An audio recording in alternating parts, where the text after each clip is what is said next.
ವರ್ಷದಂತೆ ಈ ವರ್ಷವೂ ನಾವು ಕಾರ್ತಿಕ್ ಮಾಸದಲ್ಲಿ ದೀಪಾರಾಧನೆನ ಮಾಡ್ತೀವಿ. ದೇವಸ್ಥಾನದಲ್ಲೇ ಮಾಡಬೇಕು ಅಂತ ಹೇಳ್ತಾರೆ. ದೇವಸ್ಥಾನದಲ್ಲಿ ನಾವು 365 ಬತ್ತಿಯ ದೀಪನ ಹಚ್ಚಿದ್ವಿ. 1 ವರ್ಷ ದೀಪ ಹಚ್ಚಷ್ಟು ಫಲನ ಕೊಡುತ್ತೆ ಅಂತ ಹೇಳ್ತಾರೆ.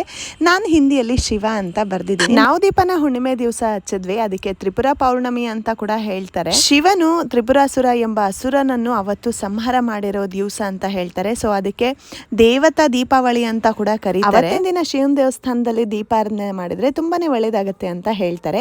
ಪೂಜೆ ಎಲ್ಲ ಮುಗಿಸ್ಕೊಂಡು ದರ್ಶನಕ್ಕೆ ಅಂತ ಹೋದ್ವಿ. ತುಂಬಾನೇ ರಶ್ ಇತ್ತು. ಆದ್ರೂ ದರ್ಶನ ತುಂಬಾನೇ ಚೆನ್ನಾಗಾಯ್ತು.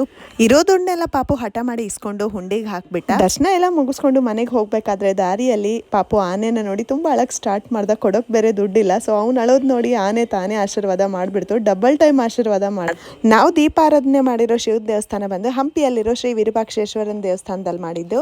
ವಿಡಿಯೋ ಇಷ್ಟ ಆದ್ರೆ ಲೈಕ್, ಶೇರ್, ಕಮೆಂಟ್ ಮಾಡೋದನ್ನು ಮರಿಬೇಡಿ. ಮತ್ತಷ್ಟು ಅಪ್ಡೇಟ್ಸ್ಗೆ ನನ್ನ ಪೇಜ್ನ ಫಾಲೋ ಮಾಡಿ. ಬಾಯ್.